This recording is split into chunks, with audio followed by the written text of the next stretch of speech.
Hello, everybody, and welcome to the first episode of the Lipp Men on UFL. I am Sportcat. I'm proud to be kind of like behind the scenes button pusher. So I welcome everybody, but I'm not here to pontificate because I'm a newcomer to the UFL. This is up to the Lipp Men. So let me introduce them real quick. We have Jeff and we have Jake, and then let me do that. I better get you guys in order. There'll be a fight. So that's our actual sizes. Yeah. So yeah. I'm just gonna call me skinny right up there. Oh yeah, I forgot to mention we are live on Yergz Radio, YERGZradio.com. We are live on YouTube, Twitter, Twitch, Trovo, Kicked, LinkedIn. I probably forgot some places, but we're kind of a big deal all over the place. The Lipp Men are growing. If you want to call in and talk to us, you can call us at 1-888-88-YERGZ. That's 1-888-88-YERGZ on your phone pad. And we've already got some listeners in here. Homeboy is welcoming us. What's up, homeboy? Always happy to have your support. Even though you can't not to curse. Beyond the box, Brenda is here. Welcome. KG is here. Welcome. And we also have Uncommon Soul. So we have a few followers already. So hey. All right. Is that Kevin Garrett? Kevin Garnett, I mean? No. It's a young lady out of Oklahoma, I believe. All right. Well, that's almost as good. Glenn, I want to thank you for being here. So first of all, let's introduce ourselves. I am a Lipp Man. I am Jeff Lipp Man. And I'm the son, Jake. It is great to be here. Thank you very much, Glenn. It is a pleasure to be here on your network today. Yeah. So this is fun. So first of all, I want to thank the Sportscat Network, the Misfits, the Power or Normal guys, the Grit and Guardian gang, whatever banner we are exactly under. And because, folks, this all happened so quickly. I do want to also thank our prior platform, which was Unpopular Review. So thank you to those folks. And if any of you want to support Unpopular Review and me, I will be doing the Raw review show tonight at around 11:10 on Unpopular Review Wrestling.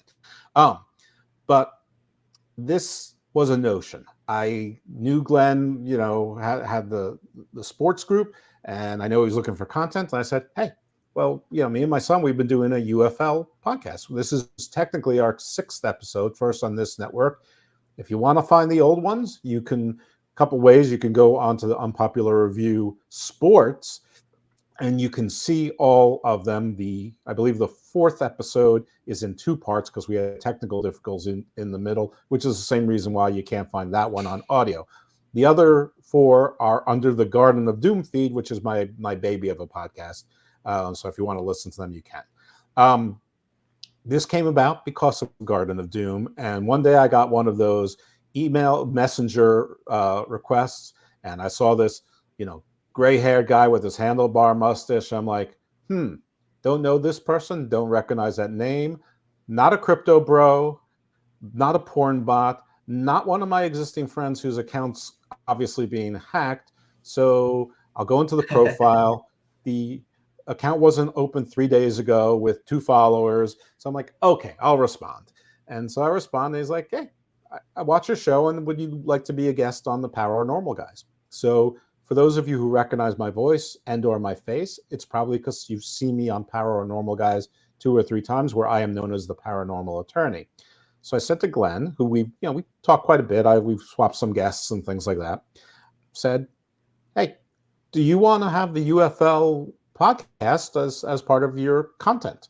And he's like, sure. And then it turned into, can you do a live show? This, and no one needs to be bored by the whole thing. But within 4 days of beginning to end, this all came together with show art and all that. And of course, Jake had to agree to the concept as well.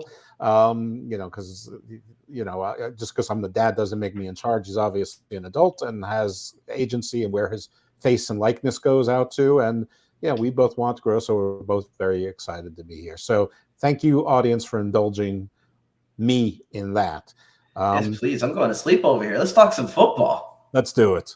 So it's week 3 of the UFL, and some overarching themes. I think that play on the offense is getting better.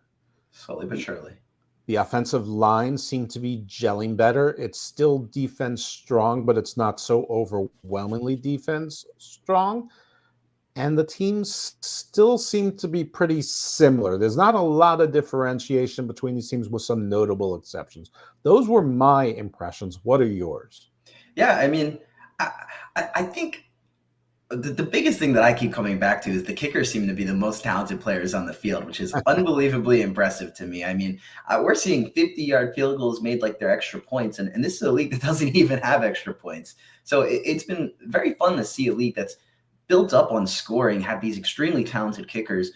Jake Bates leading the way. I heard some reports that NFL teams are contacting him and his management illegally, trying to get him up to the NFL. I mean, he will most certainly be there soon. But overall, I mean, I think we've been very harsh on the running games. And I think we're seeing a little bit of a return of a ground and pound attack. And that's opening up the aerial attack for the offenses. And I think we've seen a common theme where a lot of these defenses are consistently there.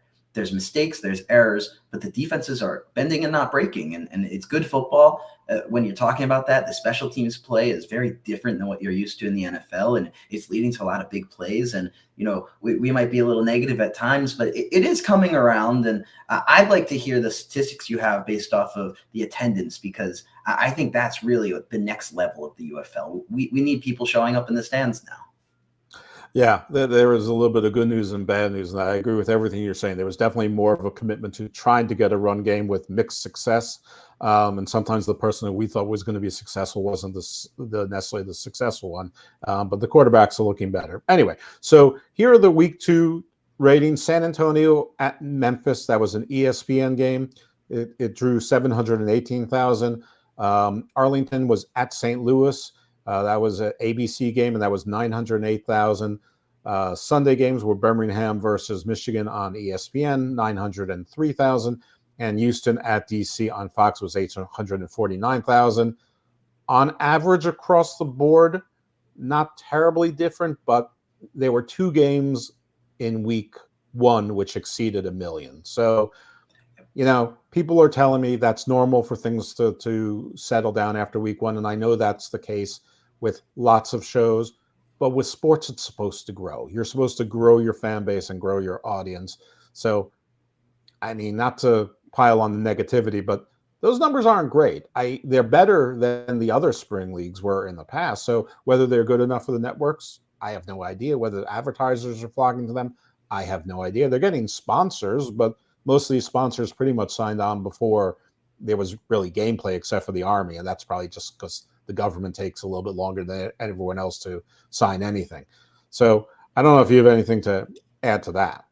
No, I think you're seeing a mixed bag when it comes to the attendance in the stadium. I mean, the Michigan Panthers, it's been very unfortunate to see the dwindling number of fans. I mean, they weren't even strong Week 1, and they've had 3 home games, and I think it's declined a little bit each week. So that's why I'm wearing my Pro Football Hall of Fame shirt, because the city of Canton, as we mentioned last week, they've been beginning to start trademarking some team names, and I really do think there's going to be some movement in year 2. I think the Michigan Panthers right now are on the hot seat, and I think there's some other teams that, you know, if the fans don't start getting behind them, there might be some movement and some rebranding going on. But I think overall, we're moving in the right direction. I actually thought the ratings would drop a little bit lower. I mean, everybody wants to see Week 1, and I think it stayed a little bit consistent Week 2, Week 3. And I think as we get to the end of the season, we'll see those numbers start climbing up. The football is just getting better and better. So, yeah, football. I mean, all day, baby. We're here to talk football, and you know, it's the greatest sport in America. I don't think that the networks are ever going to have a problem putting it on. I think any time an ESPN or an ABC can have football, I mean, they're going to. So, well, I'm wearing my St. Louis Battlehawks shirt because of you, because that was one of the picks that we split on, and you got it right and I got it wrong. So I figured I should wear the shirt in that case. So a couple of bits of news. So some key injuries. San Antonio's Destroying. He's out for the season with a fractured neck.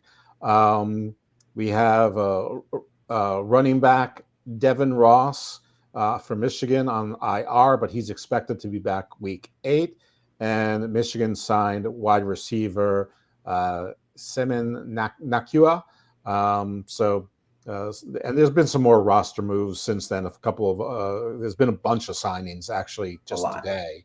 There was also already a union grievance. There's already a labor dispute. Apparently, there's something called the Player of the Week, and they're supposed to get $1,000 bonus, and that's in the contract. And the Players of the Weeks for week 1 and 2 didn't get their bonuses as of yet. So the Players Association already had to file a grievance, and no word on if that's been resolved or what the situation is. But that's that could be growing pain. So let's just chip that. Let's call that growing pain. So game 1 was the DC Defenders versus the Arlington Renegades. The attendance at Arlington, Texas, 8,411.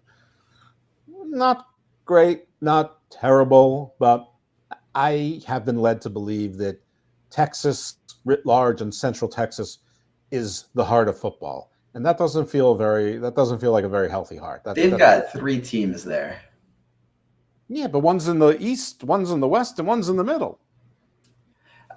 It's still, you got 8 teams and 3 in one state. You can only expect so much. And I just want to mention there's a comment in there, about the going to the games. It's too much trouble and expensive. And I think you're absolutely right. I mean, it's a football game, and the drinks and the snacks and everything is going to be expensive. But I think you're starting to see some of these teams that they're understanding what their clientele is. I saw that Memphis, they're starting to offer $10 tickets in the corner end zones. So they're starting to try and adjust. Obviously, the beers and the burgers, they're all going to be a little bit expensive.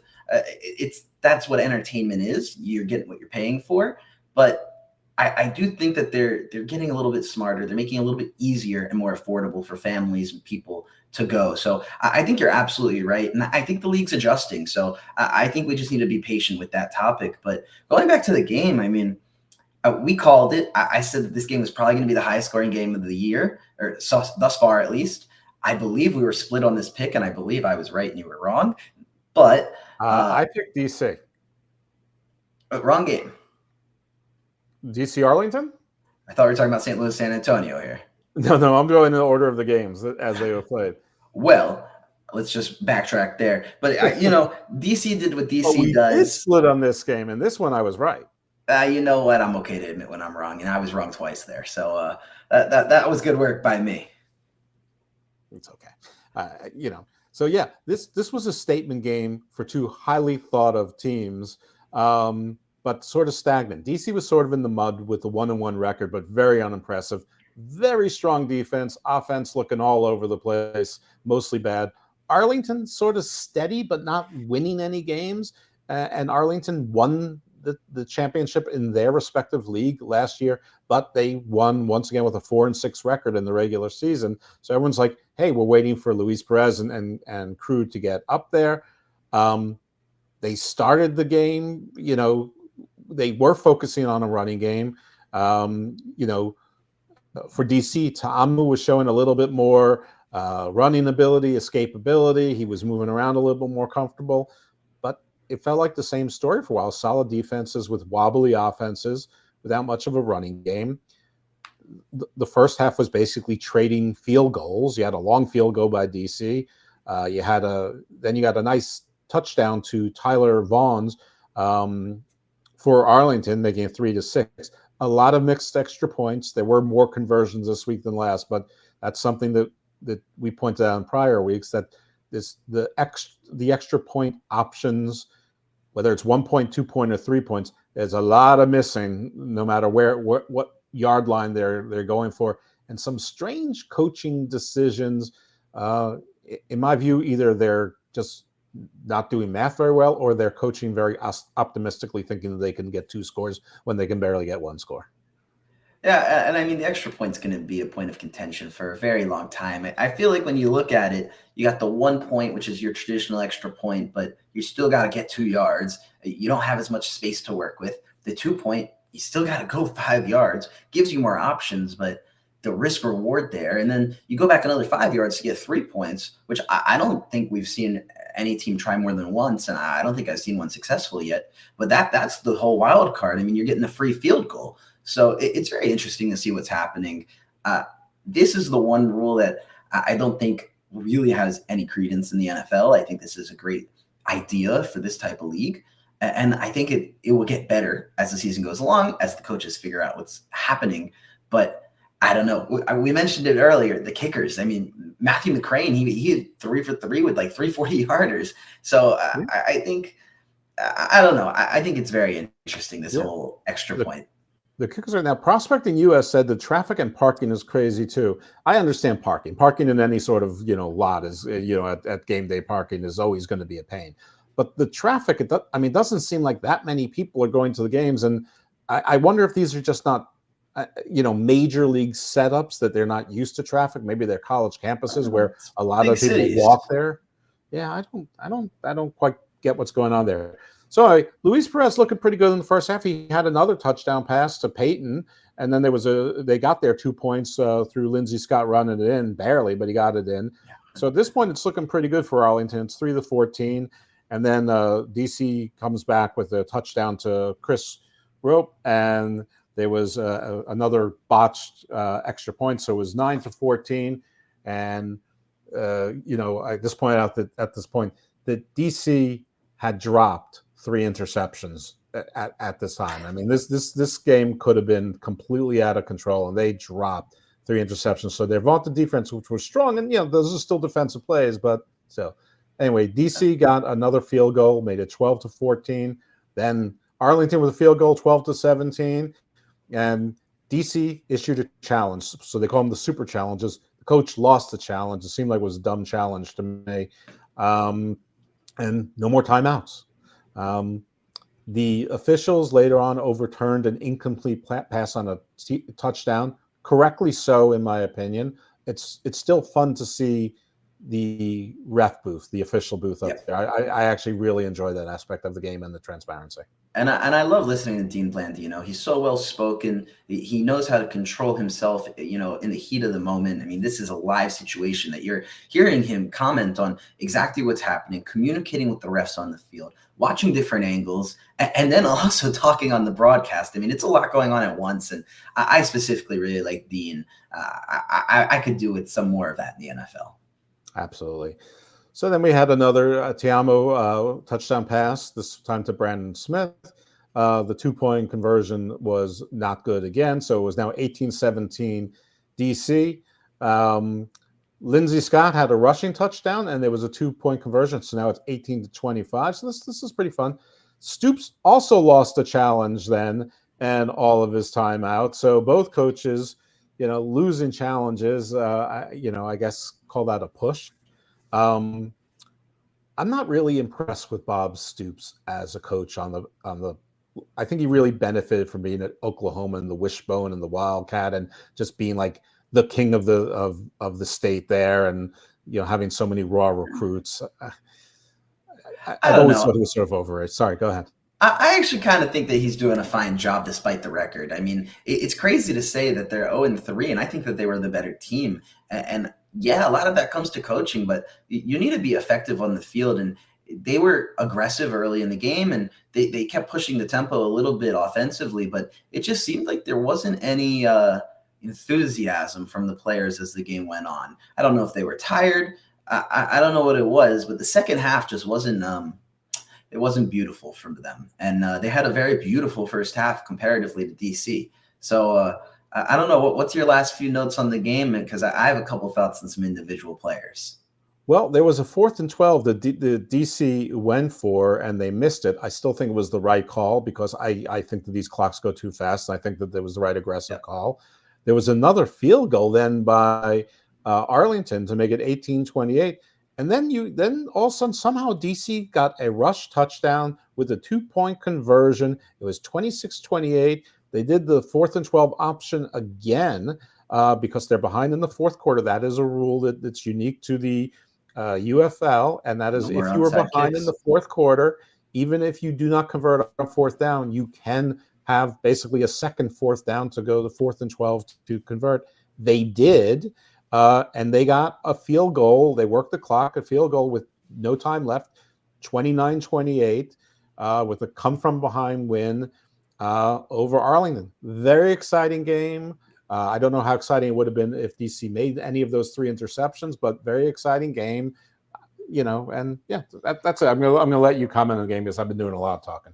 It's all good because I think when this game was going on, there wasn't enough talking. It was very offensively heavy for Arlington in the beginning, and then I almost think the defense was better for the defenders, but their offense gave them a little boost at the last minute to get over the hump and get that win. Yeah. I think when you look at it, we've talked a lot that, the 2 quarterback thing with Lindsey Scott and Luis Perez is not our favorite. So I'll talk a little bit of Arlington first because I thought Luis Perez looked great in the first half. Him and Tyler Vaughn's had 5 catches in the first quarter. First play of the second quarter, he catches a touchdown for his 6th catch of the game. I mean, that guy's all over the field. He is a stud. He's a guy that is kind of quiet. Him and Deontay Burnett, they both came from USC, I believe. And now they're in the UFL, really thriving as teammates on the same team. And Luis Perez has a knack for finding them. I mean, he's not the most athletic quarterback. He doesn't have the strongest arm, but he can get good throws. He's patient in the pocket. He's composed, and he finds an open receiver when the opportunity is there. And these guys are going up and making plays. And I think their running game has been lacking from the first game. I think their offensive line has really not been as solid as I thought they'd be going into the season. I thought they might have the best O-line in the league. And neither of these guys has time. I mean, when you put Lindsey Scott in there, one play is a touchdown, the next play is almost a fumble. One play is a nice, exciting trick play, and then the next he's hit behind the line of scrimmage. There's no consistency, and Luis Perez doesn't have very much of a pocket, and he's finding ways to get the ball out of there, but they need to do something with their offensive line, or this team's going to continue to struggle and not be able to close out games. And that's what it really came down to for me is they did not have the presence up front to be physical and run out the clock. And they slowly but surely lost it. And, their defense, they played well. I mean, none of their guys really stood out to me, to be honest. I mean, they have some big name guys that we've talked about time and time again, but to me, the guy that I think about is their kicker, Taylor Russolino, who was perfect on the day. And it's really sad that I keep pointing out the kickers. I mean, the kickers are amazing. Mm-hmm. And where are these stars on defense and offense? And I don't know, man. I think that there's a lot that Arlington can do better. And it's nice to see you prospecting USA. Thank you for tuning in. We'd love to see you next week, same time, 7 p.m. Right. And good news, you can listen to the rest of the show, again, by watching on YouTube or any of the streaming services or on audio. So perfect. No issues. These are all false choices. And rumor around the town, if you put UFL in on your search bar, this is going to be the first thing that shows up. But when we talk about DC, God, I mean, I just want to, for whatever reason, I just don't like them. And they keep doing well. And it makes me frustrated because they actually are putting together decent games. They're the DC Defenders. And their defense, they're the definition of bend but don't break. They always find a way to get out of the pickle that they put themselves into. And Jordan Te'amu, he is literally the physical definition of what you want your quarterback to look like. And he just doesn't seem to have it for the first 3 quarters of the game. And then all of a sudden you see him using his legs and he's throwing the ball downfield and he's making big plays in the clutch and they win. And it's like, why can't they put together a complete game from start to finish? I mean, he's raw material. He still needs the work. He needs the reps. But when he gets it right, when he gets a play completely right, it's like a thing of beauty.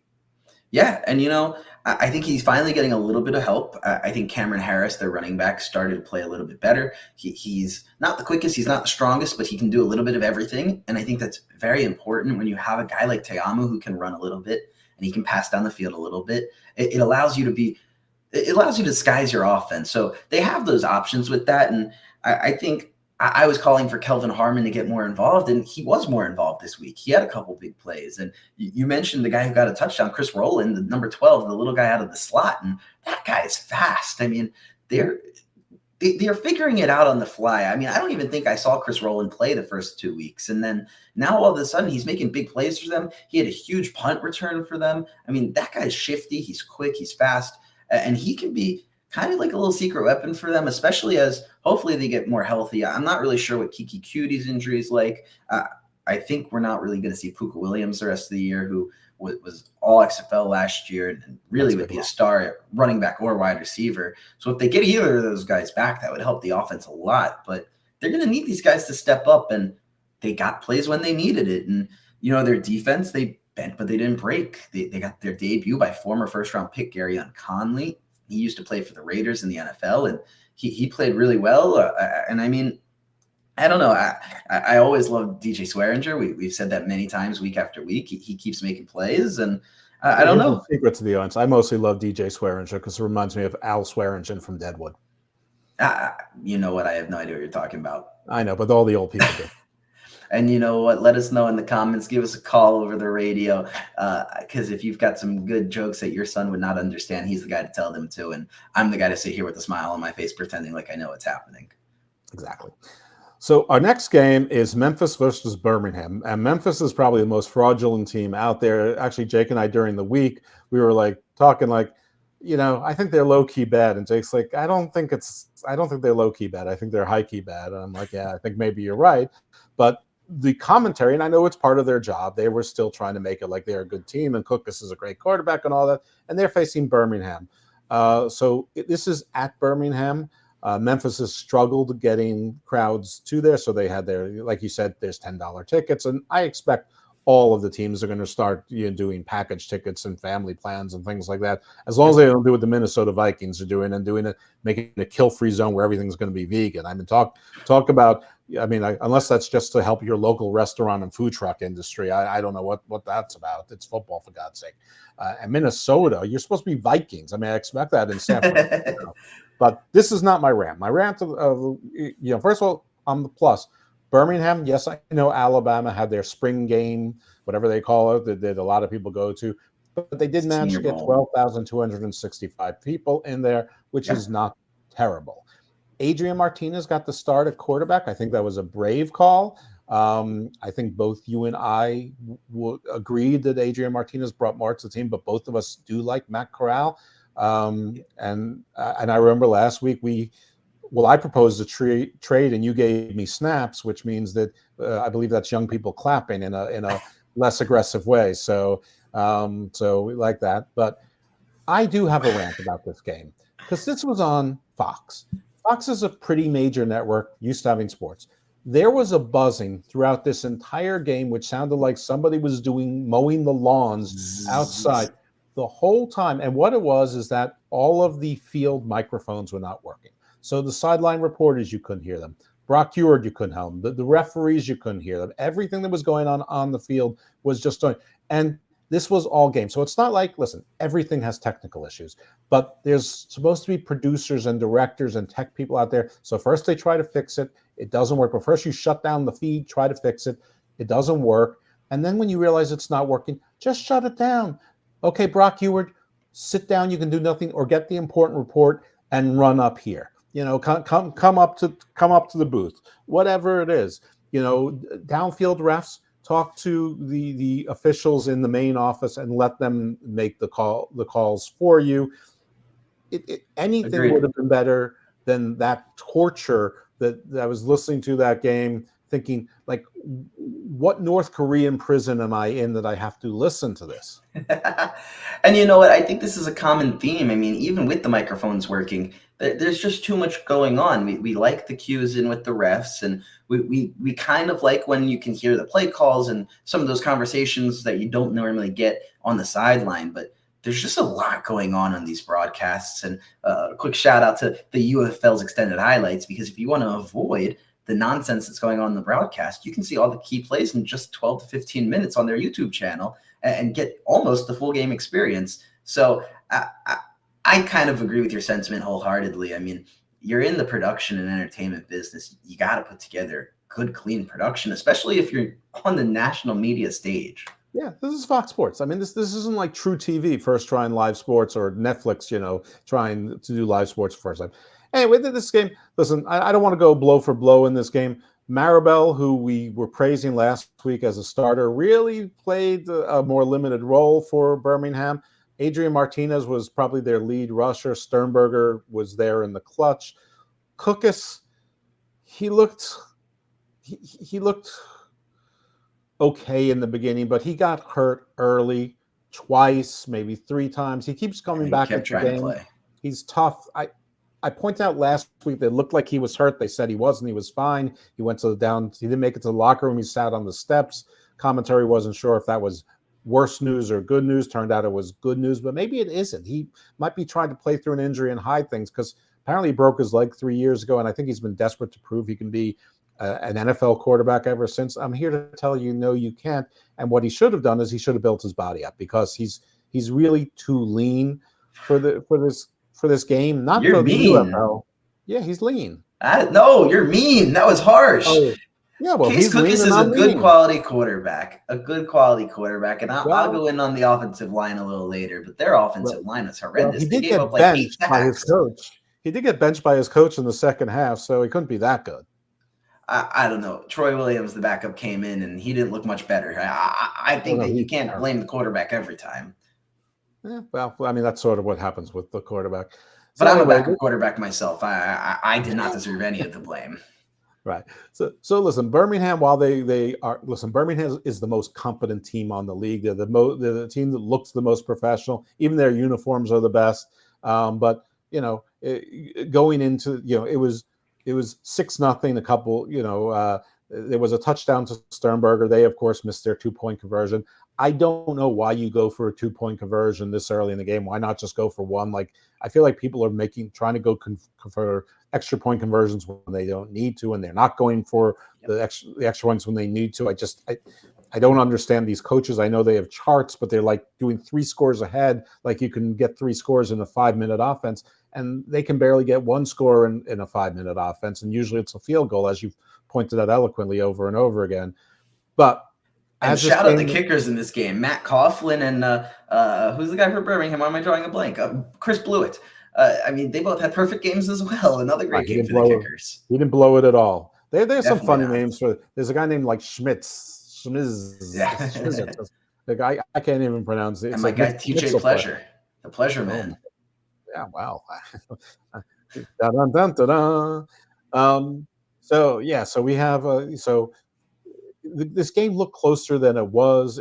So by the end of the first half, it was 6-12.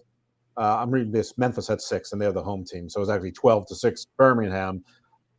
There was a penalty re-kick, and Memphis cost themselves. So Birmingham, the first kick, the coverage was excellent. Maybe that was the penalty, and then the re-kick, they returned the ball over to basically over the 50-yard line, and then there was a touchdown to Marlon Wills or Wilkes. No, it's Wills. Extra point again, or conversion, no good. So it's 6-12. Then we start trading again. It was Marlon Williams, the former UCF wide receiver. So don't be so rude to us, our Knights guys over here. Yeah, I'm sorry. Yeah, my handwriting is both atrocious, and the thing I'm writing on is an old calendar. So sometimes the printing for the day and the number and things like Christmas Eve are there, and I can't tell. You got lawyer pig scratch. It's terrible. No one should use me for handwriting. So trading a bunch of field goals. We get to the point where it's 12-15, then it's 12-18 at the half, or 18-12 for people who speak normally. And that's Birmingham in the lead. Cookus gets benched for Williams in the fourth quarter. He proceeds to throw a fourth quarter interception with 2 minutes left. And then Birmingham just didn't look back. And Person Jr. actually is the one who got more rushing room than Marable. I'm going to give them all credit. Martinez ran quite a bit, but Person had a pretty rush, and he fought for those last yards, jumped into the end zone. And then it was 12-27. There was, again, a mixed conversion. You had Martinez, though, having a rushing touchdown.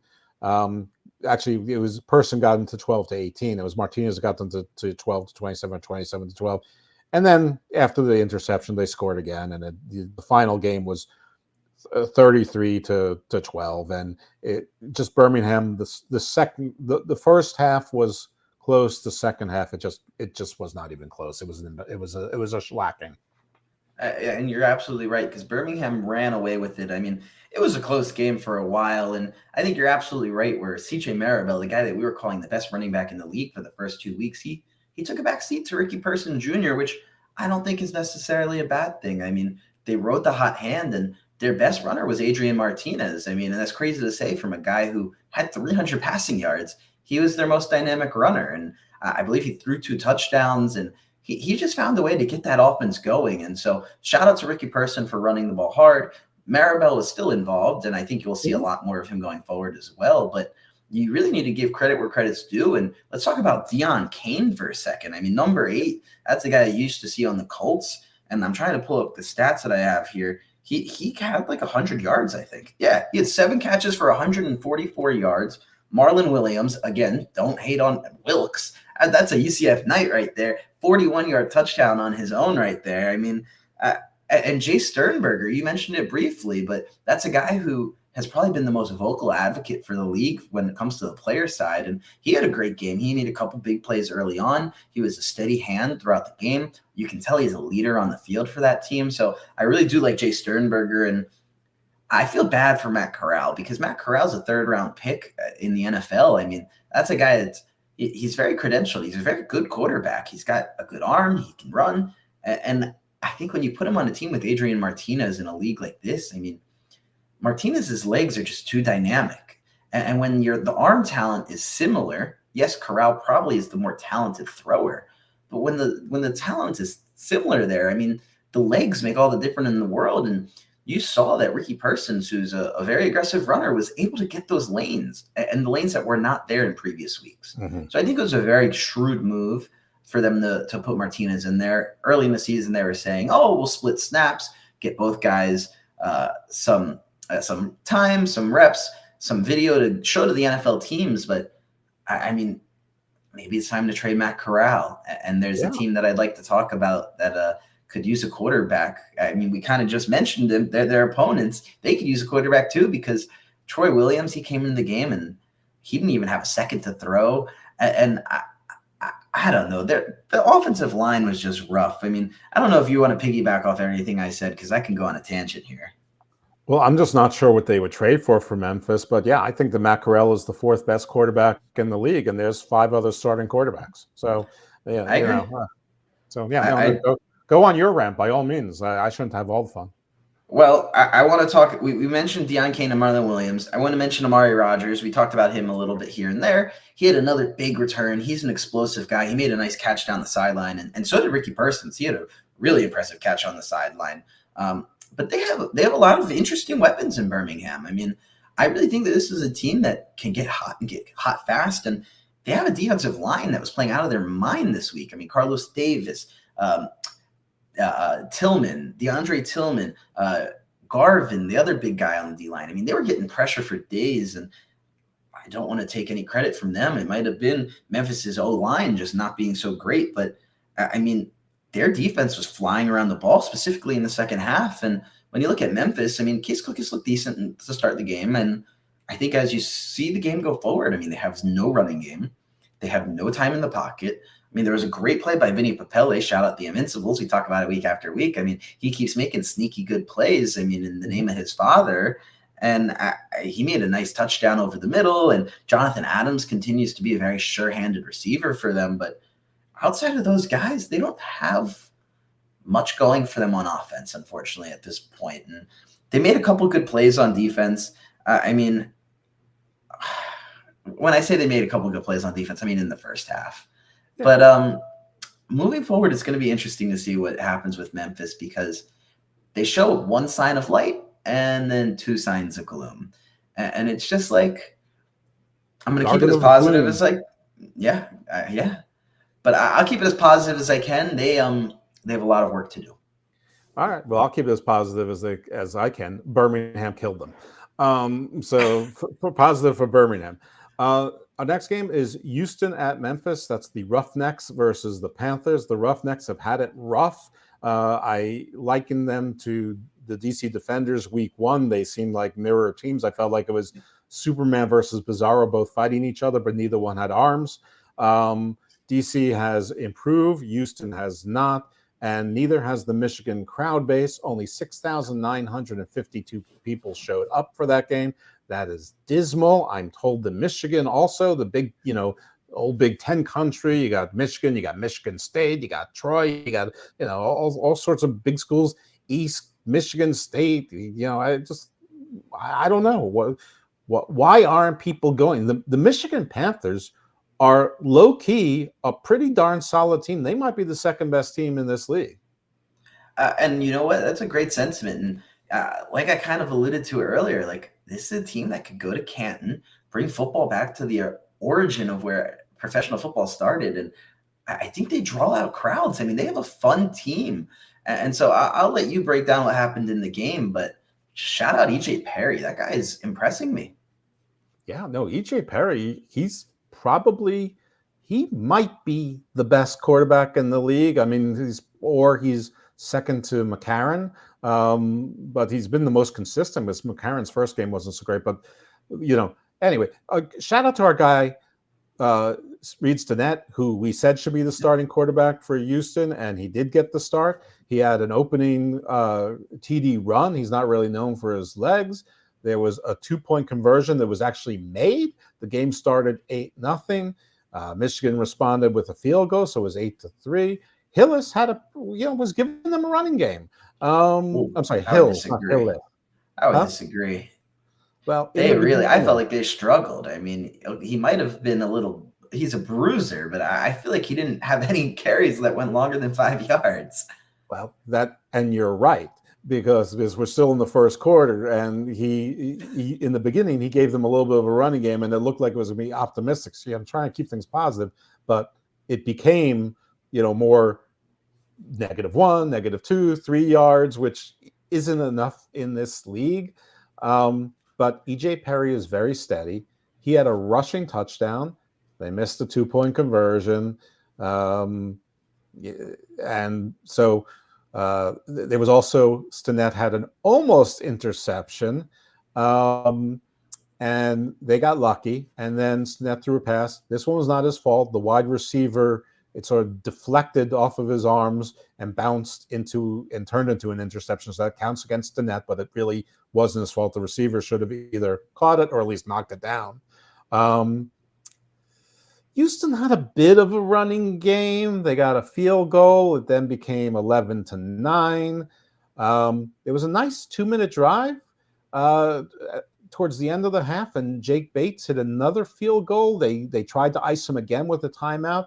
Nothing. This was a 64-yarder right down the middle. He's like a robot. It doesn't matter. He could. I honestly believe that he could hit an 80-yard field goal, and it would go straight down the middle.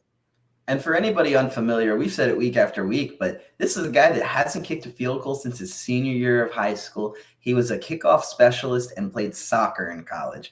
And he shows up in the UFL and is the best player on the field every single time. He's getting girls' phone numbers in the stands. I mean, he's a beast. He's a beast. Sorry to interrupt, but he's a man. What? No, this is great. I didn't know he was getting people's numbers in the stands. Good for him. Game respect game. Awesome. Yeah, no, I mean, he's not a man. He's a machine. I've never seen anything like this. It's just, I mean, someone should check his DNA to make sure he's human and not some alien race that has an excellent leg. I mean, it'd be a weird conquest if we're conquered by aliens who can, just kick us really hard. But so be it. I mean, up to it. And one more thing to add there, Uncommon Soul is UFL college football. It is not. It's kind of like the minor leagues. It's a spring league. It's a developmental league. They don't work in tandem with the NFL, but they're providing a lot of opportunities for these players that have just come from the college ranks to turn pro. And for those of you that are not familiar with Jake Bates, going back to him, I mean, there was a side-by-side when he was in Michigan last week. He kicked a 64-yard field goal, which Justin Tucker has the NFL record, and they put his kick with Justin Tucker's, and Justin Tucker's kick needed to hit the crossbar to get in, where Jake Bates has had another 5 yards. Yeah, they're building a statue for Jake Bates right now. But, I mean, Uncommon Soul, you can go back and listen to the original shows, because, newsflash, Jake and I didn't watch these leagues in prior years either. So what the UFL is, it's the merger of two professional spring leagues that didn't seem to be making sense alone, and they figured they'd merge together. It was the XFL and the USFL, both of which have roots to the past, going back into the 80s with the USFL, and then they tried it again, and then the XFL was a Vince McMahon thing, and then Rock and his ex-wife Danny Garcia, they own it, and The Rock basically owns this new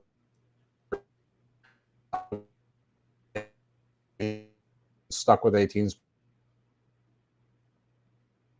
16-team league, but I think they're going to need viewership and fan support for that. But maybe they don't. Maybe they have a 5-year plan, and maybe the networks are on board. I don't know. I'm not in that room, but that's what the UFL is. It is a pro league, and it is spring league, sort of like the Arena Football League or the Canadian Football League. It's just another option out there. And an opportunity for certain players who didn't make it on NFL teams to maybe show their wares and get some opportunities. And there has been some back and forth. And we've talked a lot about it in detail, like even down to the pay scale and things like that on the prior shows, because we were learning for people like you, for us. We didn't know anything about this league either. So, so thank you for reminding us that not everybody listening to this knows what the UFL is. So this game is 11-12 at halftime, meaning 12-11. Michigan was ahead. Again, the home team had, so 12-11. Marcel Sims gets a 66-yard touchdown pass, and it was not a long pass. Marcel Sims made this play, and then a 2-point conversion followed that. So you get right after the half, it goes quickly to 11, 18, and then 11-20, just like that. And that was a great play. I mean, that would have been a highlight for any game in any league. And yes, you're absolutely correct on Common Soul. After college, but before the NFL. All right. So then we have a big kickoff return by Isaiah Henry, 75 yards. This leads to a Houston field goal, of course. A lot of field goals, 14-20. E.J. Perry, he has his second rushing touchdown of the game, and there's a successful 2-point conversion. So 14-20 turns into 14-28. And then we have Colburn with a rushing touchdown, missed extra point. Colburn is a name we've said a lot. I don't know that he's done much up until this game, but it's good to see this offense sort of moving around. And Michigan was competent on both sides of the ball. Missed extra point, of course. So at this point, it's now 34-14 Michigan. Houston did have a TD pass to Hall. They had a 1-point conversion, missed, of course. And then so at this point, it's 34-20. Hills and Colburn, in my mind, were a nice 2-headed monster. Hills didn't get a lot, but he was a threat in the middle. I know he didn't do much. He probably only had like 27 yards, but he did. I think sort of like Maribel opened things up for Person Jr. I think Hills maybe opened things up for Colburn, but Colburn was a monster for Michigan, and it's nice to see this team getting balance, and they have a good defense. And while Birmingham is the most competent team, I can now say they are not the only competent team. Michigan is a competent team, and they're a good team. Felt like I was watching a professional football game when I was watching them play. So that's all I have on that game. So I'll take it away from here real quick. I mean, I don't have that much to say besides, wow, Jake Bates, baby, that's the man. And when we're talking about kickers here, I mean, we'll give a quick shout out to J.J. Molson. He's done nothing wrong, but he also doesn't have the opportunities because this offense doesn't get the ball on the right side of the field very often. And it's sad to say that, but you look at a guy in Reed Sinnett who got the start, and he looked very impressive at the beginning of the game. I mean, he's very good in the short and intermediate areas of the field. When he goes down the field, it's a little bit of a mixed bag. But when they can be quick and they can move fast, I mean, at the end of the first half, they had a really nice drive getting put together. So, I mean, when they keep it simple, they do decent. I mean, they need more of a running game. I like TJ Pleasure, but he was more of a receiving option this week. He didn't do much on the ground. I would love to see more of Tion Evans, but we haven't seen much of him. And I don't foresee a quarterback change here. I think Reed Sinnett's going to get the snaps, but they do have Nolan Henderson as the backup. So that is something to see. I mean, he's also another mobile guy. I think he's very similar to Reed Sinnett maybe, but we'd have to see him on the field.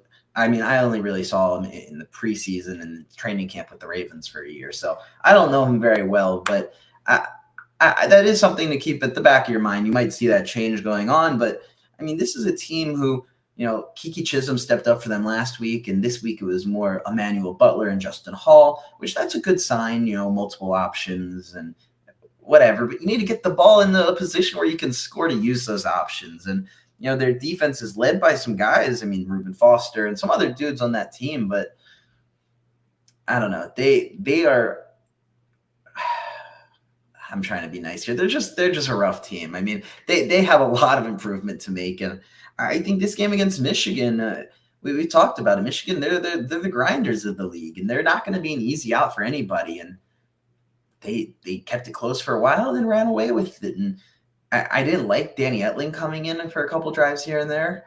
I don't know if EJ Perry was struggling with injuries at any point, because I actually thought EJ Perry was looking good. I did too.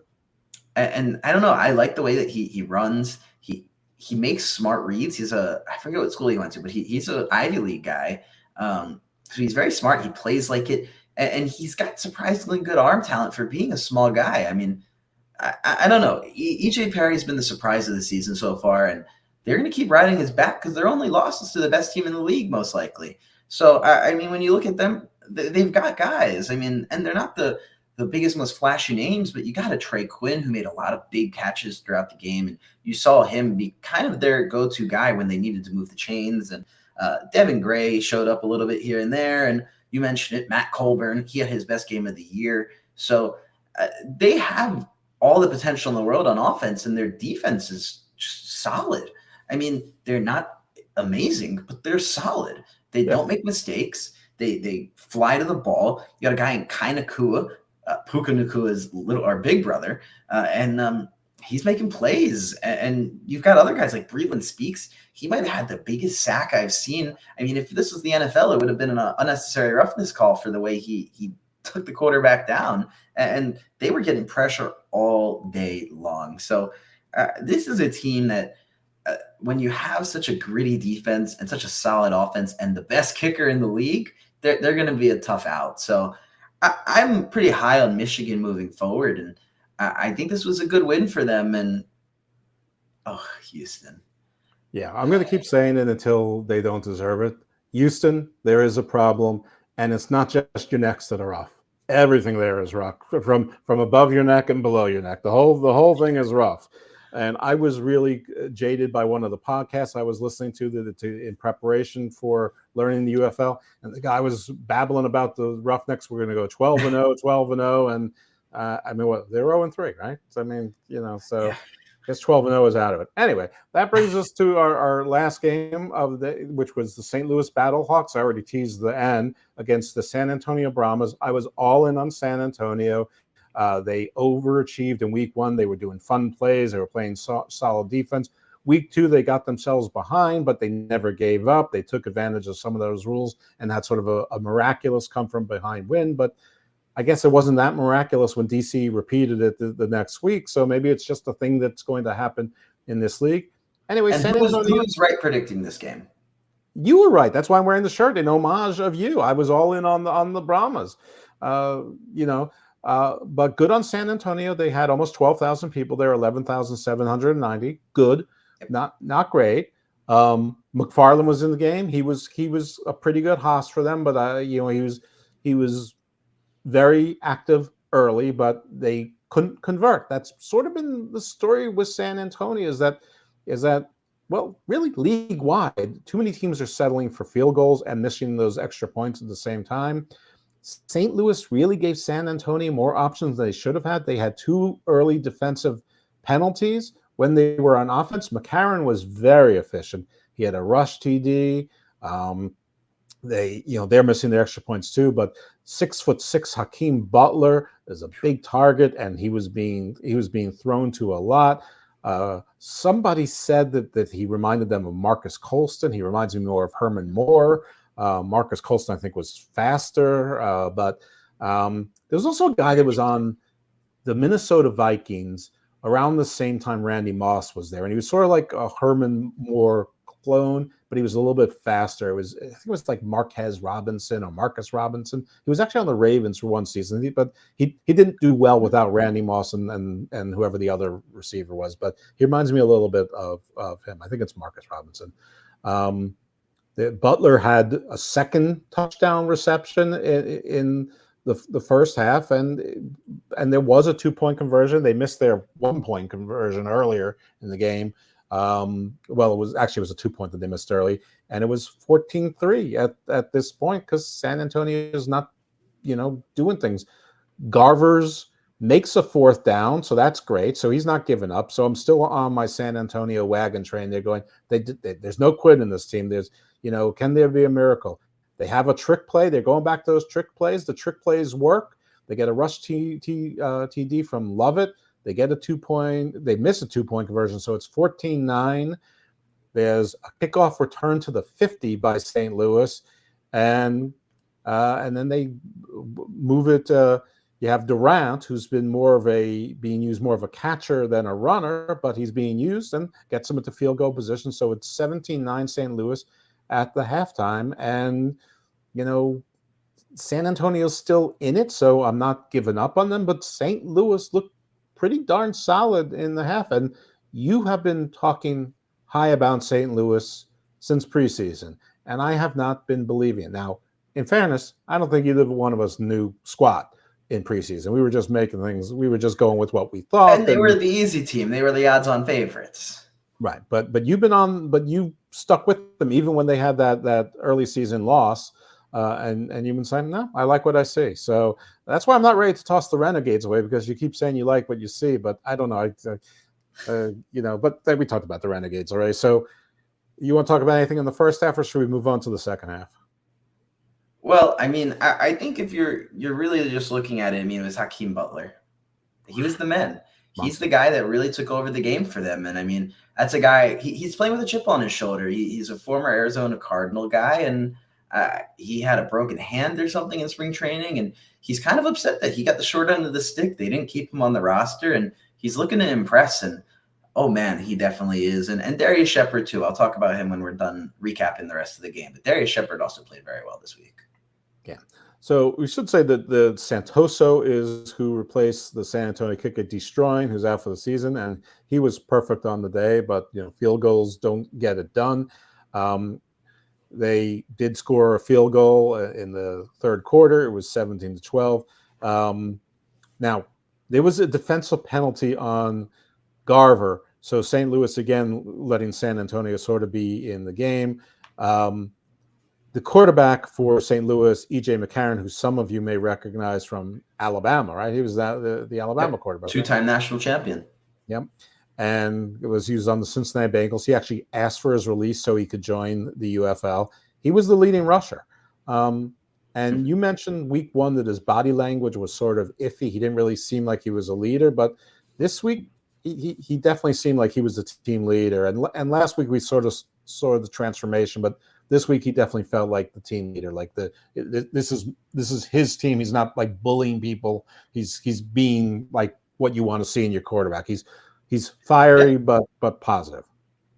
Yeah, I mean, he got that one rushing touchdown, and I just remember he threw the ball. I don't know if it was a spike or just a little celebration. He goes, "Woo!" and you could hear it on the broadcast. And I think that's the mics were working in this game.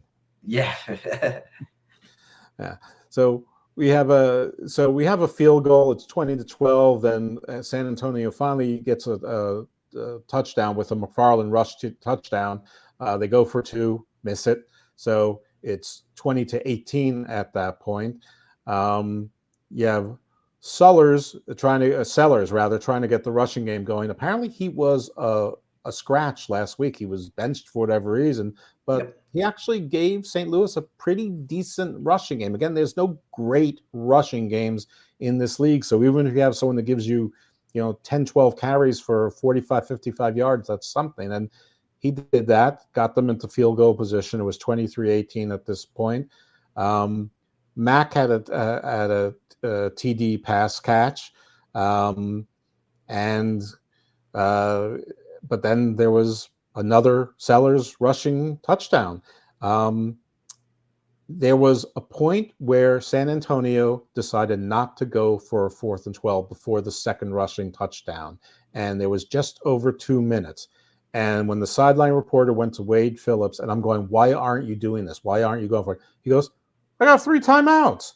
And then the commentator goes, yeah, you heard it. He's got 3 timeouts. The veteran coach knows what he's doing. I'm like, no, you have 2 minutes and 3 seconds. That's nothing in the UFL. This isn't the NFL. And you're counting on your defense to stop. What your defense hasn't been that dominant. What are you talking about?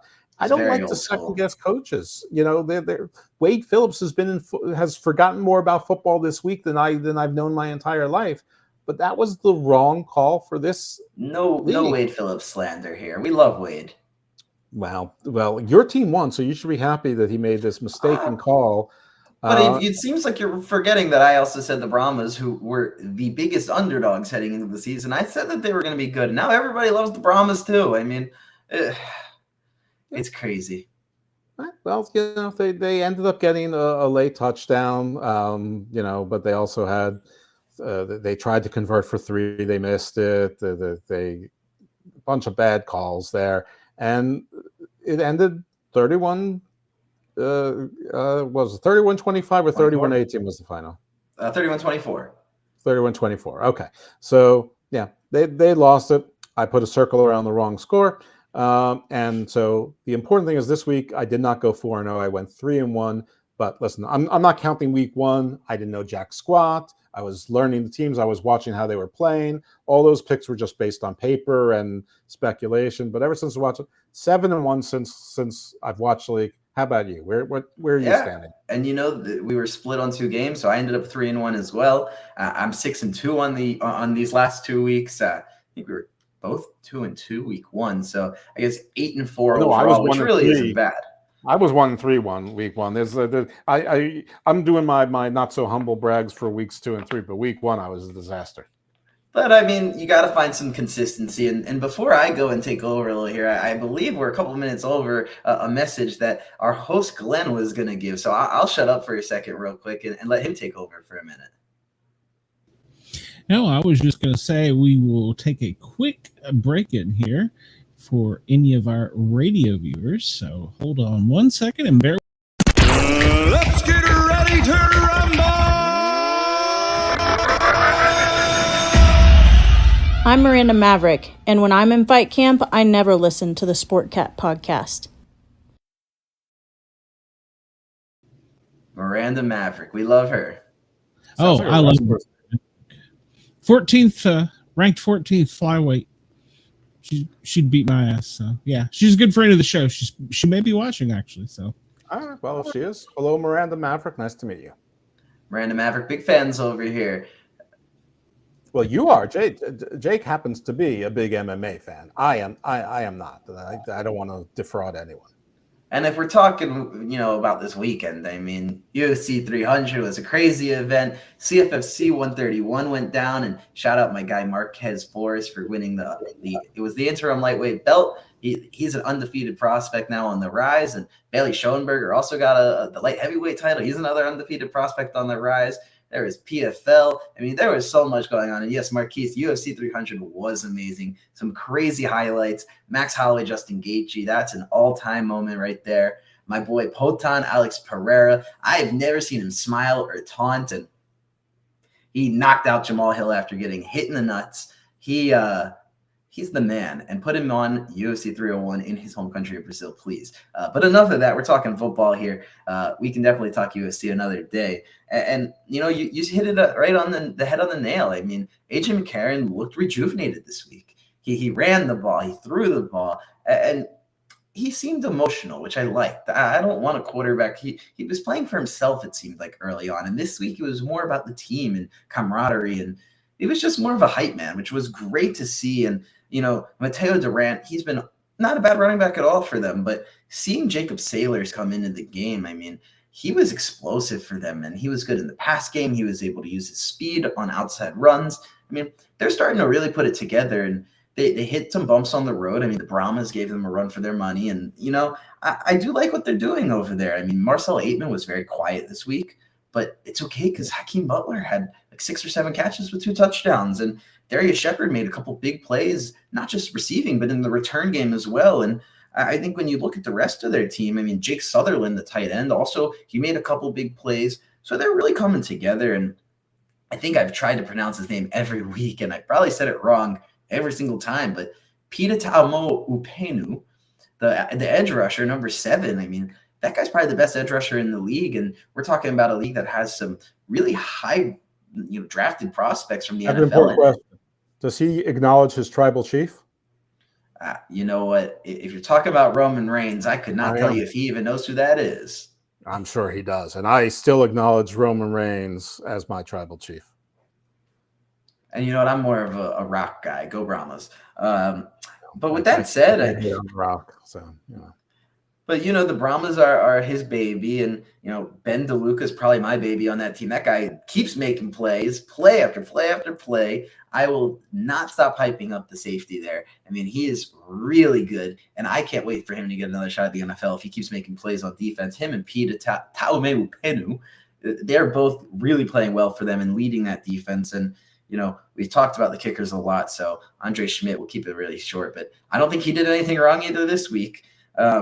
So another great game for the kickers. And when we're talking about San Antonio, I mean, Ryan Santoso, he didn't do anything wrong. I mean, I really didn't notice him very much. But Brad Wing, the punter, had a great tackle with good form. So you can tell that they've been putting those special teams guys through the ringer since Destroying's injury and Destroying another UCF guy. So that's very sad to see him go down. And, I mean, he made a huge tackle. It's just he doesn't know how to tackle. And so that's probably a good skill to have when you're playing football. Yeah. But when we talk about San Antonio, they may have lost, but I think there's a lot of wins for them. And I think when I say that, I mean, I've never been sold on Chase Garbers. I've always liked the surrounding team. And I think Chase Garbers, we're seeing his strengths and we're seeing his weaknesses as expected. And he's the kind of guy that's going to help them get through the season. But when you look at their running game, they finally got John Lovett involved. And he's a big bruising back, and he made a couple big plays. Anthony McFarland, I think they used as good as they've used him all year. I mean, I saw a couple plays with 2 running backs in. They used him in motion. They were running him outside. He was breaking tackles and juking guys, and I think he scored a touchdown too. I don't know. I love Anthony McFarland, University of Maryland alum, and I don't know. I do think that their offense is really good. I mean, they have Jontre Kirkland, who's really been the go-to receiver for them. Then they still have Marquez Stevenson, who's a speedster, and Cody Latimer, and I mean, when you move to their defense, I mean, you don't recognize most of those names. And I think that's a good thing. None of these guys have the NFL pedigree. They're all college guys. Some of them have dabbled in the CFL and the Canadian Football League, and they're just aggressive. They play Wade Phillips defense. And so I think the Brahmas, the hype might have gotten a little bit too heavy on them, but, they've got the pieces. Their secondary is solid. They've got Tease Tabor and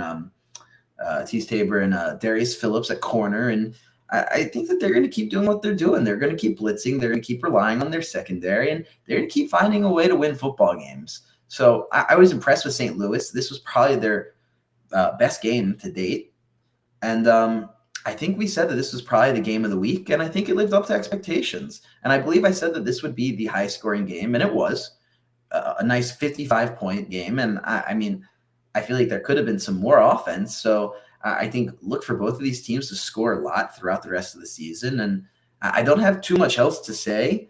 But I think this was a good game. And I think it was overall, I mean, I've been a little critical. I definitely think that the football has been a little bit lower level than I'd like it to be. I think a lot of that chalks up to the offensive line play. But I think that we're moving in the right direction. So I don't know if we're ready to jump into predictions for next week, or if you have any other thoughts on this week. No, if everyone's seen me looking like I'm distracted, it's because I am. I've been trying to find the TV ratings for them, and I tried on Twitter, and now I'm trying on Facebook in football groups that I'm in or out there, and I can't. I guess they're just not out, and sometimes that happens. I say my paranormal assistant was unable to find them, and she's been searching since the beginning of the show. So yeah, we have gotten them in the past, but I guess with the lower numbers, it becomes a lower priority to be reporting on Mondays versus Tuesdays. Or sometimes there's delays for all sorts of reasons that are completely unrelated to anything else. So we'll have them next week. Maybe we'll even have 2 weeks worth of ratings next week, and then we'll have some direct comparisons as opposed to your memory. So yeah. Shout out to Shay. Thank you for trying. And I thought you were going to mention that the Orioles just hit a 2-run bomb. They're up 6-2 now over the Minnesota Twins. Or maybe Caitlin Clark. That's breaking news. She got drafted number 1, and we've already seen that they've raised their ticket prices almost double, and they're already having 90% of their games in Indiana next season being nationally broadcasted. This is the team with the number 1 pick. So congratulations to Caitlin Clark. I hope you take the Big Three's deal, because you'll make like 12 times more money in the Big Three than you will in the WNBA. Well, yeah. Well, if you go to Russia, don't bring any CBD oils or anything like that. Yeah, but let's talk about week 4 now. We got 4 games on the slate, 2 games Saturday, 2 games Sunday. I really hate how they keep doing this stupid 12:30 and then 7 o'clock game thing. But this week it's a little different, actually. It's 3 games Saturday, 1 game Sunday. I kind of hope that's a typo. But when we look at it, the first game of the week is the Memphis Showboats versus St. Louis Battlehawks in St. Louis, Missouri at 12:30 on Saturday, Eastern Standard Time. And this is going to be on ABC. 77-3 St. Louis. You know what? I'll take 60-6. I mean, we might be. I hate Memphis, how they play, honestly. I've been trying to be positive this whole time. I hate negativity. I don't want to talk bad on these players. I mean, this is them making their living and trying to accomplish their dreams, but they need to figure their stuff out. I think St. Louis runs away with this, and I wouldn't be surprised if we see A.J. McCarron getting benched in the 4th quarter and letting the backup quarterback have some fun. Yeah, I mean, the score I'm probably exaggerating on, but St. Louis, and whatever the spread is, I would take it, and whatever the over is, I would probably take it. I mean, if we're talking team totals for St. Louis, maybe, but I don't know how many points we're getting from Memphis. So I don't care, because if it's anyway, St. Louis is my pick. This is not a gambling show. I'm not a gambling advisor. I'm not even good at gambling. I don't think anybody's good at gambling. But the next game, and we've got 2. This must be a typo here, but this is the official UFL website. We're seeing 2 games at 7 o'clock, both on Fox. So we're just going to go in chronological order of what's here on the website. So on the website, the first game listed is the DC Defenders playing versus the Birmingham Stallions in Birmingham, 7 p.m. on Fox. And I'll go first here, since you went first last time. And I feel like you like DC. And I feel like they keep it close. And I don't say this with confidence, but I think Birmingham takes this one. I think DC will keep it close. And I think this is a game where I don't know if we're going to see a comeback per se, but I think you might see DC catching up at the trail end of the 4th quarter, making it really close. And so, I mean, if we're talking gambling, you might be sweating a little bit at the end if you're on the Birmingham side with me. But I do think Birmingham edges this out. I think you'll see a weird score like 29-25 or something really weird. Not something you had on your Super Bowl squares. Yeah, this was my preseason championship game prediction, I believe. But again, at the time, I didn't know squat. I wouldn't be surprised if it still ends up being that. But I do think that there is a pretty significant divide between these teams, especially in consistency. So I, too, am going to take Birmingham until they show me that they have significant weaknesses. I mean, the only time that any team has been close is when they've either made a mistake, a bad penalty, or done something stupid, or that they couldn't convert touchdowns from field goals or extra points, and their offense is getting better. So I think I think the divide between them and the rest of the league is going to get higher. Wider. I wouldn't be surprised, though, if you're right that it's not a close game, because DC's offense is just that good. And Tiamo, if Birmingham makes some mistakes or blows some coverage, Tiamo will exploit that. Thank you, Shay. You're the best. You rule. Wow. I think she likes you. We got the heart emoji.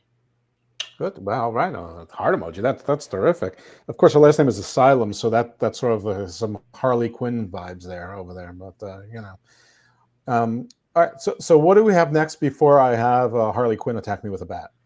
Yeah, and I mean, speaking of Asylum, I mean, this game I live with might my own be. hit woman. I don't need a second one, right? No, I mean, really. But when we're talking about it, I mean, I'm hoping this game is Sunday and this is a typo, but the next game on the website, it says it's Saturday at 7 p.m.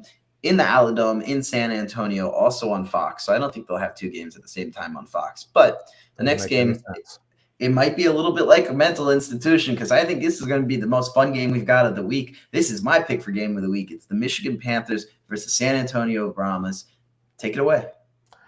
These are two teams that week one I thought were going to be mirror images of each other, but they're not. I think it's going to be a fun game, but I think that San Antonio, their best plays this week were two trick plays. I mean, they're not exactly trick plays if you can do two forward passes in one play, but it is a trick play. It's not what I'm used to seeing. And while that was a fun play. It was a fun play, and they had two fun plays. But I don't know. You can only be tricky for so long, and Michigan is competent enough in their professor. So I am now on the Michigan bandwagon, not as much as Birmingham, but I'm on the Michigan bandwagon, and so I'm off the Brahmas bandwagon. I think they are inconsistent, and I'm going to pick Michigan. And I believe this is in Michigan, is it not? It is actually in San Antonio. Okay. Home games don't matter. Away and home doesn't matter here, except for probably St. Louis because they got, they had 41,000 there. Their one home game so far. So, but there's no home field advantage anywhere else so far. So, Michigan. I mean, I agree with you wholeheartedly on that. St. Louis seems to be the only team with a true home field advantage. But with that said, I disagree with your pick altogether. I'm going to take the opposite side here. I actually feel pretty confident in the Brahmas here. I've always liked the Brahmas. I've always been on the Brahmas. They didn't have the best performance this week, and Michigan did have a good performance. But I think when you look at this game stylistically, I think this is the type of defense that E.J. Perry is going to struggle with. I think that they're aggressive. They get back to the quarterback. They rely on their secondary, and I think it's going to be hard for E.J. Perry to do his short intermediate game. I think he's going to very much struggle to get outside of the tackles and run the way he has been of late. I think Wade Phillips is going to have his defense ready and flying to the ball. And I think that San Antonio's offense is going to be able to do just enough. I think this is going to be your game of the week. I think it's going to come down to the wire. And I'll take the Brahmas in a close game. If this was the NFL, I'd say 27-24, but we're probably talking like 26-22 or something weird based off of how these scores end up being. But I'll take San Antonio by the slightest of margins. 28 1/3 to 21 3/4. Some sort of Scott Steiner math. You know why I don't like the Brahmas? Because I'm against the caste system. So, also Michigan. There we go. And our final game of the week, Sunday at 2 p.m., supposedly, in Houston, Texas on Fox Sports 1, we've got the Arlington Renegades versus the Houston Roughnecks. And I'll start here first. I'll let you talk about it more than me because I don't have too big of a hot take, I don't think. I'm not in on Houston at all. Give me Arlington. Give me Arlington by a lot. I'm not in on either of these teams. I mean, can they both lose? Is that a possibility? Like, is there a possibility of a tie in these games? Like, Arlington's much better than 0-3. Well, I mean, as Coach Green would say, they are what they are. I'm going to go with Arlington also because despite their losing record, I don't think they're dysfunctional yet. But one more loss, and I think that they will be dysfunctional. However, they did experience this before, so they have that experience. And Houston was the Memphis team last year, so there's probably some displacement there. They're probably still confused. They don't know who they are. It's just not a good team. They're not quite Memphis bad, but I don't know. Those two teams switched, and they could switch back again. I don't think it would make a damn bit of difference. I'm going to go with Arlington because despite losing, they're actually they're fairly solid on both sides of the ball. They're just not St. Louis, Michigan, or Birmingham solid. So it looks like we agree on 3 picks. We've both got St. Louis, we both got Birmingham, and we both have Arlington. We're split on the Panthers and Brahmas game, so it'll be a fun week. Hopefully one of us is 4-0 and the other's 3-1. Hope so. I sure hope so. We're not here to make controversy. We're here to be right. So we're doing that. And I don't know. I see Shay blew some kisses. I assume those are to you. And then pointing out Dancing Queen. That's definitely for me because I was the one doing the Chris Farley. I live in the van down under the bridge by the river kind of thing. You go, Queen. Yep, absolutely. That's right. I get Killer Queen. That's me. So and yeah, with that new network, knew us. We kept it under an hour and a half for once. That's right. I was watching the clock. I was, because we were hitting that 58 minutes. And I'm like, oh crap, we haven't even gotten past we haven't got to the fourth game yet. But sorry, Glenn. Gunnar Henderson home run, 7-2 Orioles. And Glenn, you can always tell us to speed up or give us hand gestures. No, you're doing great. You're doing great. I could edit out a little bit if I need to. So we're doing great. You're fine. Okay. We're live on Yerg's Radio. If anybody wants to call in, 1-888-88-YERGZ on your phone pad. We'd love to hear from you. I'll get you hooked up and right on the screen with these two Lipp Men. You guys are doing great. Just kind of hanging out. I was looking for the week 4 schedule myself, and Fox is even saying that they're both set together. So it's must be regional, which is weird because I thought everybody. And it's not like there's a lot of other sports going on this weekend. I mean, I guess the NBA playoffs might be starting. Yeah, but that would be on the Turner networks. So yeah, I didn't see anything else lined up, but I went to my favorite site and was looking, and I haven't found anything yet. So we've been saying for weeks that the UFL needs to do a little bit of a better job of self-promoting. They're doing a great job on social media with the highlights and the press conferences and all that stuff, but their website, I don't know. It just seems like an afterthought. But it could be that it is regional. It could be due to contractual. Maybe there's baseball on Fox and they want to put that on Fox Prime, and so they're putting this on. They decide to put the UFL games. Who knows? Anyway, if you're interested in watching the games, check your guide, check your local networks. These games are not always on Fox Prime. Sometimes they're on FS1. Sometimes they're on ESPN. Sometimes they might be on ESPN2. Sometimes they're on ABC. They're sort of all over the place, and it's week by week. And I wouldn't be surprised if some of these things are subject to change. So check it out. But if you don't want to watch the games and you just want to hear from us, that's cool too, because we're going to be here next week on our new home, the Lipp Men. We're going wide. We're going nationwide. We're internationally known. Jake's the handsome one. I'm the one who eats too much. I don't know what else to say. He's got the blue eyes. I have the gray beard. Together, we're Antarctica. And don't tell me I don't like to eat. I love to eat. Yeah, well, it's going to catch up to you. Most likely. It's starting to. All right, Fatso. There we go. I mean, I don't know. I'm sure I've got 80 pounds on you, but that's all right. Anyway. It happens with age quickly. That's right. Yeah. Glenn was a first responder. He's like telling me earlier, he's like, I'm worried about the show. How's it going to be the first time? I'm like, you used to pull people out of wrecked cars with like limbs like hanging off and like organs outside of bodies. He's like, that was nothing. Yeah, working with me, that's stressful. Yeah, it was the lawyer. Working with the lawyer, that's what it was. Nobody likes lawyers. I am not a lawyer right now. I'm a sports commentator. Yes, you are. You're doing a great job. And we don't have any callers, so if anybody wants to call in, we still have 5 minutes. So I'm encouraging anybody to call in. So. Well, I guess maybe now's a good time for you to tell folks about the other offerings on and among your network, our network. Well, the Paranormal Guys is on Wednesday night. We have 2 authors on, one about UFOs and the second about a murder mystery. So that's going to be a good show. Jolly Rogers and George Miller. Then Friday night on the Grin and Guardian show, we have a guest coming in that's a retired Chicago PD detective. He's got a crime novel out. So that'll be on Friday night at 9. Both Paranormal Guys is at 9 and Grin and Guardian at 9.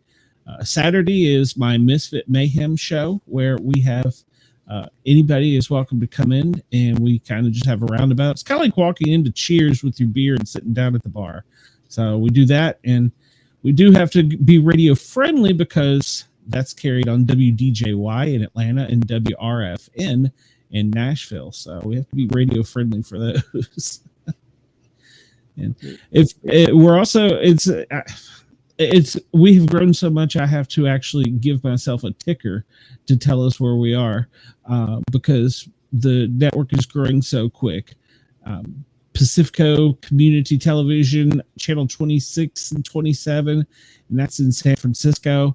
Then we're on Comcast in New Mexico, not to mention Radio Fairfax in Washington, D.C. So we kind of get around a little bit. So I think I hit the highlights of it. Excellent. Well, if anybody wants to see more of me, hopefully with my camera not being on delay, I think it's just this computer getting used to this version of StreamYard. I will be on Unpopular Review Wrestling just after 11. You can subscribe and like it and turn on that notifications bell, just like you can do for this, so that you never miss that show or this one.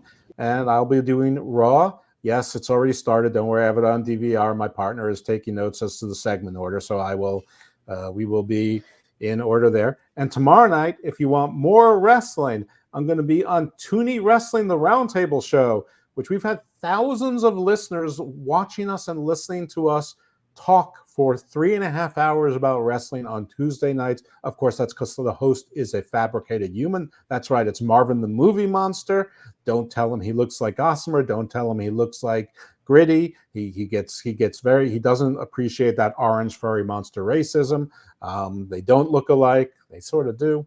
But we have a guest tomorrow night and some of your favorite IWC Twitter accounts, including Awful Wrestling, AEW Disciplinary Committee, AEW Neckbeards is always there in our as our producer, and we've got Apollo, who is a wrestling promoter and an indie wrestler himself and a giant.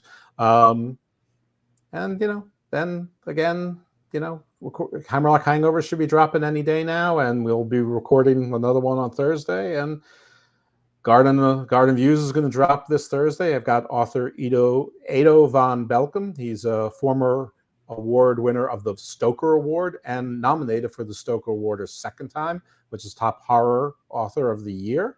And he's going to tell his story.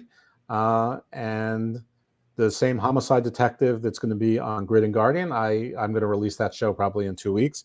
And then on Garden of Doom, this week I'll be recording with on the Ojibwe. And the show I'll release. I don't know which show I'm going to release, but it's always fun. I've got some UFO folks. I've got I have an author who's wrote a lot about like this.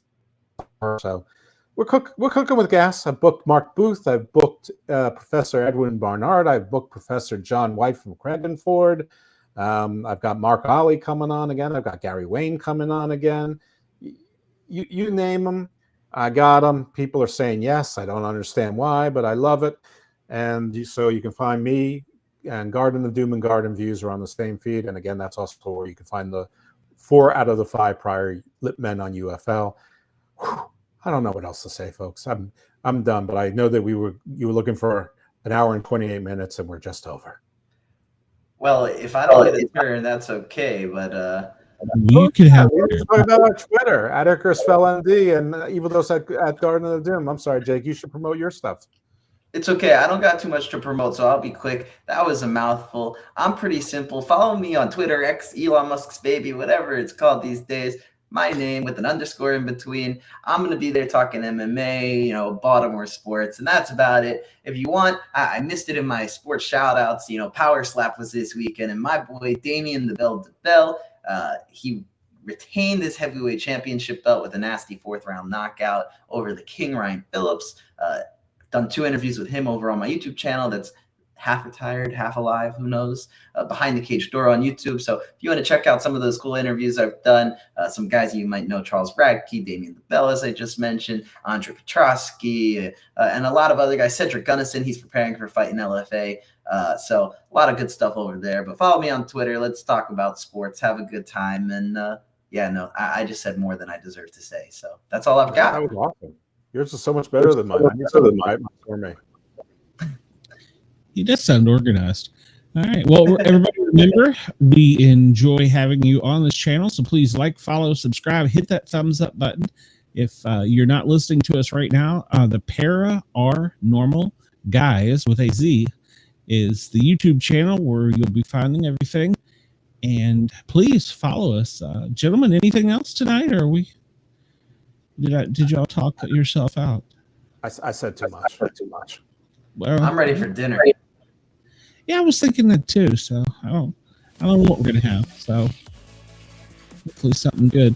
Jeff, thank you as always. Appreciate it. We'll sneak you in as a paranormal attorney soon. And Jake, it sounds like I need to get you hooked up with some MMA stuff. So Let's talk. All right, sounds like a plan to me. Ladies and gentlemen, appreciate it. Please remember to like, follow, subscribe, thumbs up. We are also carried and will probably be replayed. I don't have the schedule on that on yergsradio.com. So look for that soon. And until next week, right, gentlemen? Same time, same bat channel? All right. 7 p.m. We will see you soon.